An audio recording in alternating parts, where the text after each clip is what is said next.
Lamb of God. Now behold the Lamb of God. Now behold the Lamb. Can you lift your hands and worship the Lamb of God?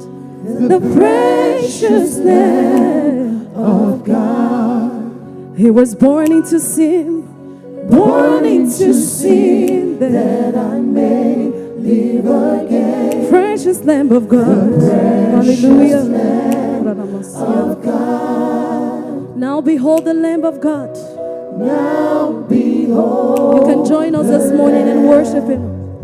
The precious Lamb of God. The precious Lamb of God. He was born into sin, that I may live again. Yeah. The precious Lamb. Can you lift your hands and declare He is holy?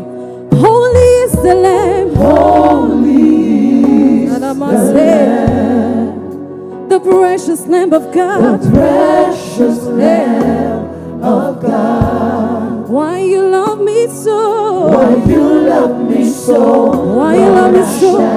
I will never know, never know, never know. The precious Lamb. One more time. Of God. Holy, holy, holy is the Lamb. Holy is the Lamb. He's the precious Lamb of God. The precious Lamb. Hallelujah. Of God. Why you love me so? Why you love me so? Lord, that I'll never, never, never know. He's the precious Lamb. The precious Lamb. Hey. Now behold the Lamb. The precious Lamb of God. He was born into sin that I may live again. You are the precious Lamb of God. When I always didn't do right, when I went left, you taught me to go right. And that's why I'm standing right here in the midst of my tears. And I call your name, I call your name, precious Lamb of God. Hallelujah. Thank you, Lord. Thank you for the precious. You are holy, Jesus. Because of your grace, Lord. I can finish. Precious Lamb of God. Listen. For even when I broke his heart, even though my sins tore us apart, hey, yet I'm standing right here in the midst of my tears, and I claim Him to be the Lamb of God. Right now, new life can begin right here, right now. Huh? For He washed away every one of my sins. For who the Son sets free is truly, truly free indeed. I claim you to be the Lamb of God. Hallelujah, thank you for Thank you, Lord.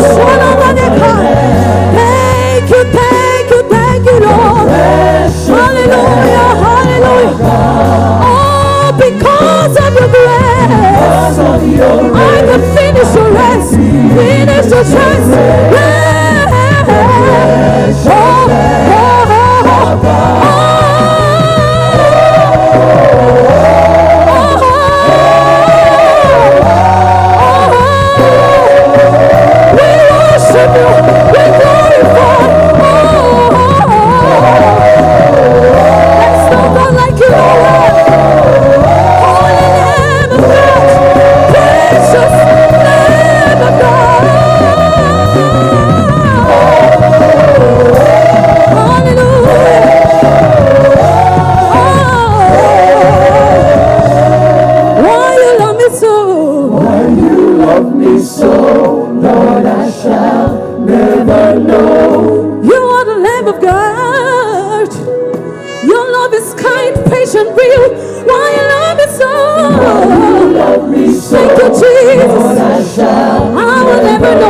You went to the cross for me. You gave me deliverance. Why you love me? Why you love me so? I shall never know. You precious Lamb of God. Give him praise. Wow. You may be seated. I need 7 guys up here, young people. 7. Let me make it fast. Yeah. Up here. 7, yeah. Just small space in between you guys. Yeah, 7. Yeah. I have 5 now, 2 more to go. Yeah. Yes. Glory be to the name of Jesus, the Son of God. Okay. Amos chapter 9, verse 11.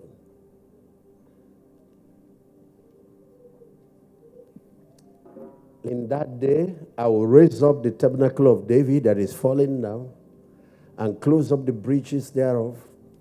I will set it up as in the time of old, and I will build it as in the days of old. Then the next verse, that they may possess the remnant of Edom. Okay, good.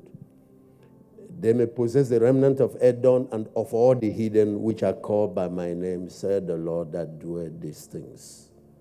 And then the next verse, behold, that the days come, said the Lord, that the plowman shall overtake. Okay, give me that translation, the Message translation, that makes it so I don't have to do too much explanation. The days are coming, declares the Lord. Okay, this is Message. Indeed, it won't be long, God decrees. Things are going to happen so fast. Your head will swim. One thing fast on the heel of the other. You won't be able to keep up. Everything will be happening at once. Everywhere you look, blessings. I decree the activation and the manifestation of the blessings of Amos 9 in your life from now. Everywhere you look, from now, blessings will be happening. Before one finishes, another will start. Before that one has expired, another one will start. In the mighty name of Jesus. We have how many months to go? If you add August, 5. These 5 months that are left is going to operate by divine programming in your life. No week will pass without one testimony showing up. In the name of Jesus. Each of these remaining months will come with special packages. One guy is asking, is it just because they said it will just happen? Yes. Everything in this world is controlled by words, especially when it's spoken by a person in authority, that has authority. Words created the physical universe. Words control it. Words rule your life. God created his world by his words. You create your world with your mouth. Lift up your hands. What are the 1 or 2 things you want to see between now and December? Speak it, speak it. I came with enough angels to implement it. You're talking about enforcement. I came with enough angels to enforce. Speak it, let them pick it up. Let it drop from your mouth like a seed.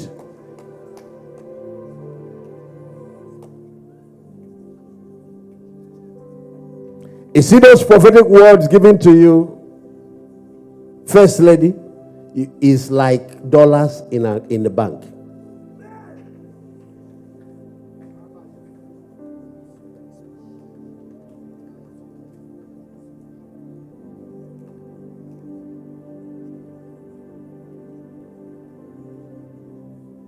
In Jesus' mighty name. Sit down. It's not just Amos that prophesied it. Many other prophets prophesied it. One used a different language. He said, a quick walk will I do, and I will cut it short in righteousness. They're talking about the last days. The last days is not a season of go slow. It's a season of divine speed. What used to take 1 year now happens in 1 month. What used to take a month happens in a week. What used to take a week start happening in a day. And what triggers supernatural speed is the anointing. Because the last days is that period again that God said, I will pour out my spirit upon all flesh. It's an era of multiplication.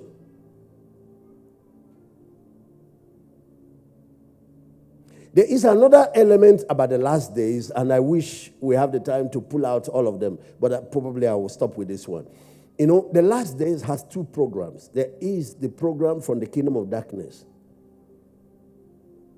Perilous times will come, and everybody, you don't need to be told. Just turn on your newspaper, pick up a newspaper, turn on your TV, turn on your radio. You see all the bad news everywhere. We're living in dangerous times.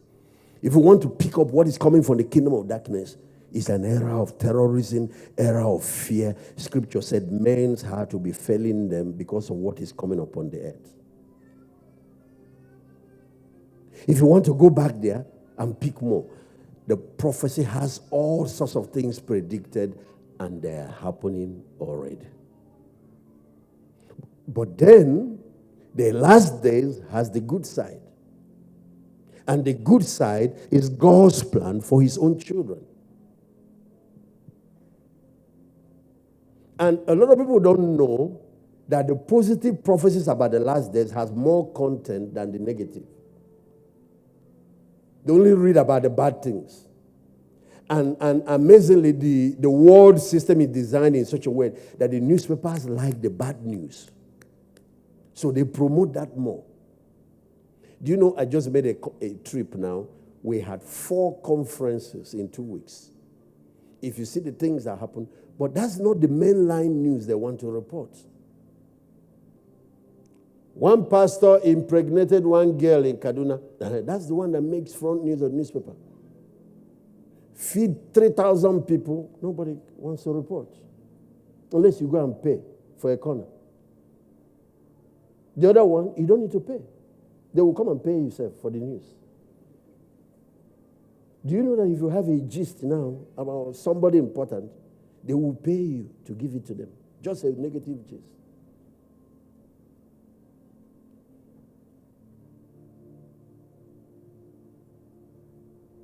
And so because of that system created by Satan, created by the world system, many of us who are God's children are playing into his hands. There is a different program for us. The negative programs about the last days is for the devil and his children. But he is promoting it so much that he makes you, God's children, think that God permitted those things for you. Iniquity will abound, the love of men. It's not for you. You should be on fire for God.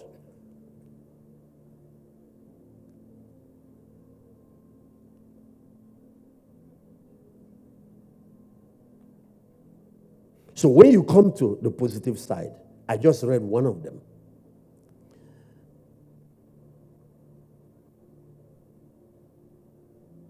The New Testament church picked up this scripture and quoted it in Acts chapter 15 from verse 16. Put it up. Let's read it in King James or NIV. After this, I will return and I will build again the tabernacle of David, which is fallen down. Show them verse 14. From verse 14. 14.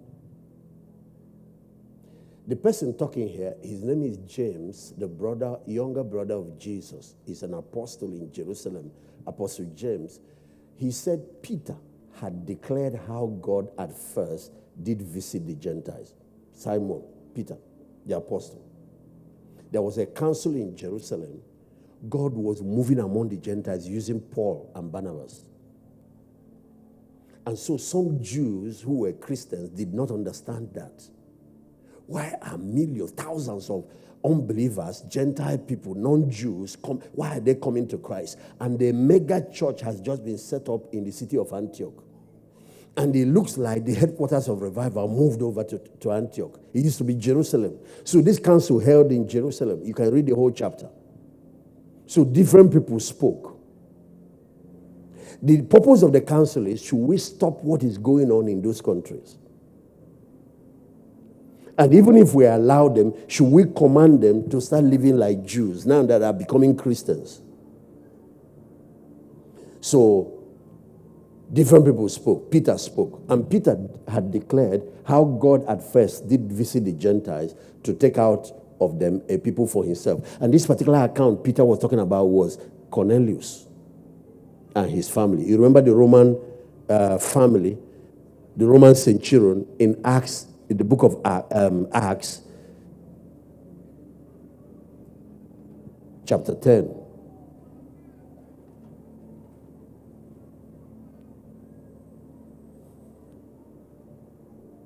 That was the first Gentile family to come to Christ.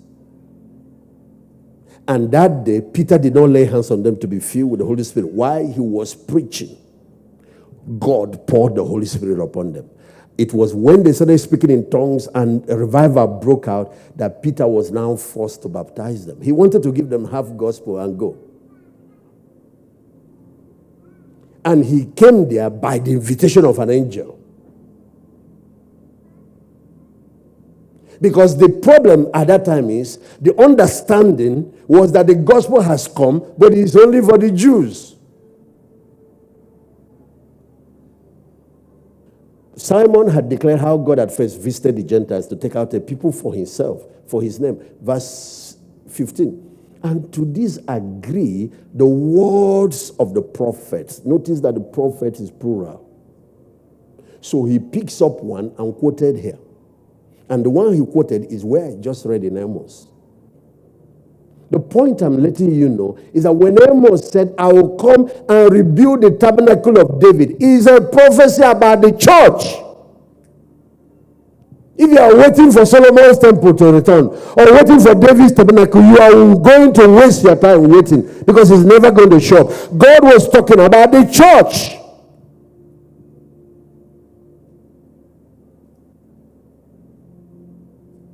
And to this agrees the words of the prophet.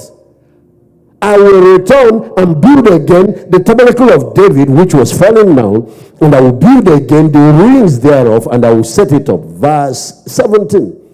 That the residue of men might seek after the Lord. Do you see where the Gentiles came in? The first move, there are two things happening here. The first move is that God is going to move in his church. And what he does in his church will now have a tremendous impact on the society. And it will result in multitudes, many people coming to Christ. I like how one of the old-time generals of God said it. He said, bend the church, then you bow the world. When God has problem with the society, his problem is not first the society, it is the church. If I can get the salt to be the salt, then the soup can be tasty. You don't blame the soup for not being tasty. You blame the salt for not doing his job. That's how God thinks. If he has a problem with darkness, he goes to the bulb. He doesn't go to the room. If he has problem with the test of the society, he goes to the salt, which is the church. He doesn't go to the unbelievers. God is never going to come to unbelievers and question them about how society is going. It is his own children, his church, that he comes to. We are the light of the world. We are the salt of the earth. As goes the church, so goes the society. So you see what happens. When the church allows corruption, 15%, society extends it to 75%.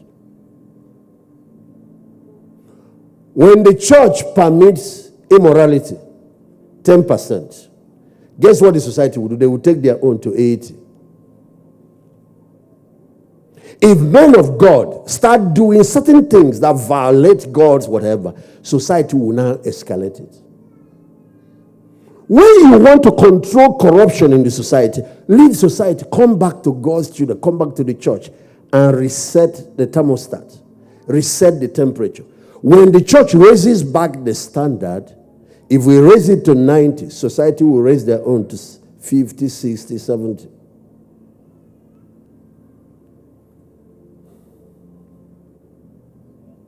You see how bad things are in Nigeria. But do you know that we have over 100 million Christians here?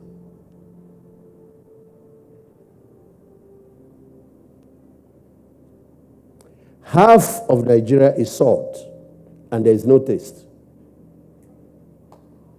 Can you cook a pot of soup and make salt half the quantity? Nobody can eat it now. There will be too much salt.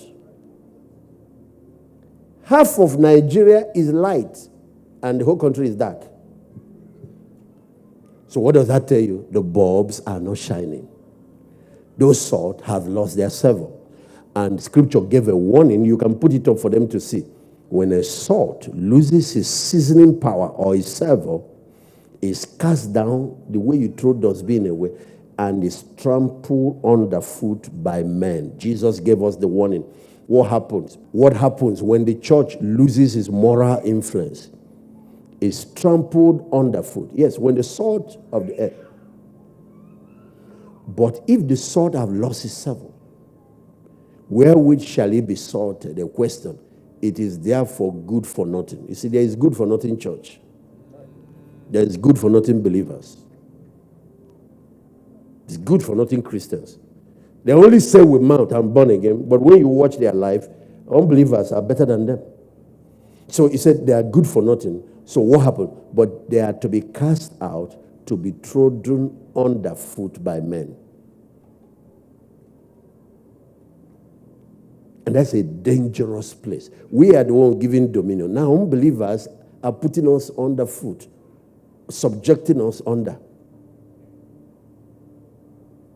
And trodden underfoot by men includes disrespected, insulted, and that's the kind of thing we see. And then even suffer other kinds of disadvantage because you are treated like trash. But it's an institution that is giving influence over the society. The way the light influences a dark room. The way the salt influences the taste of the soup. Yet if he loses that influence, it's subjugated to maltreatment by men. That is how low an Nigerian church has fallen. But thank God, with all the things we're seeing, it doesn't change prophecy. God's word must come to pass. What we need is a few individuals that understand the plan of God, align to it, and start working in harmony with it, and God uses them to bring restoration. I will rebuild the tabernacle of David that is falling down. It's a description of the state of how things had gone bad. That's what he said. God knew that in the last days there would be that era of evil, spiritual and moral corruption. And then he spoke about a major move of God that will come at that time. That's why people like me are alive on earth at this time. That's the project we are driving. A church will never go down under my watch. And I'm not just talking about Dominion City.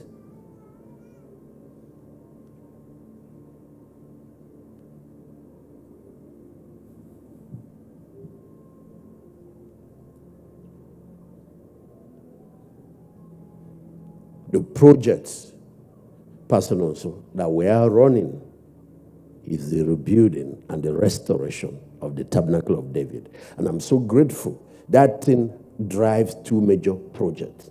The priesthood mandate and the dominion mandate, the kingship mandate. Those are the two things that David repaired. He restored priesthood in Israel to its proper place and restored political leadership and other aspects of society to its proper place. The two now combined to lift the nation of Israel to a place of honor and glory. And in the days of his son Solomon, the thing reached a peak. It was after there was decline. I see you as one of those who even take this to where people like me only dreamt of. What only crossed our mind, but some of us were not able to do. David started with a desire to build God a house, a physical temple. Then, after the physical temple, he now brought a Davidic order, a heavenly order of worship. What he went is to study the Melchizedek order of priesthood and that order of worship and brought it back to the temple. David actually built a tabernacle. His son finally built the temple. He also wanted to build the temple, but God stopped him because he was a man of war and shed a lot of blood. So he made the preparation for that temple to be built.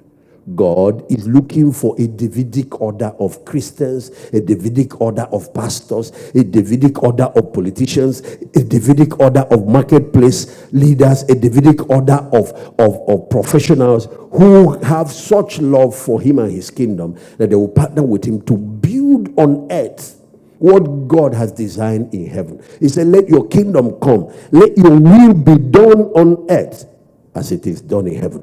What makes you a man of the Davidic caliber is that you are a man after God's heart.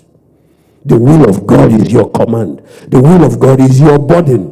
When you see something that is in the heart of God, or you see it in the scripture, it becomes your obsession to see that happen on the earth.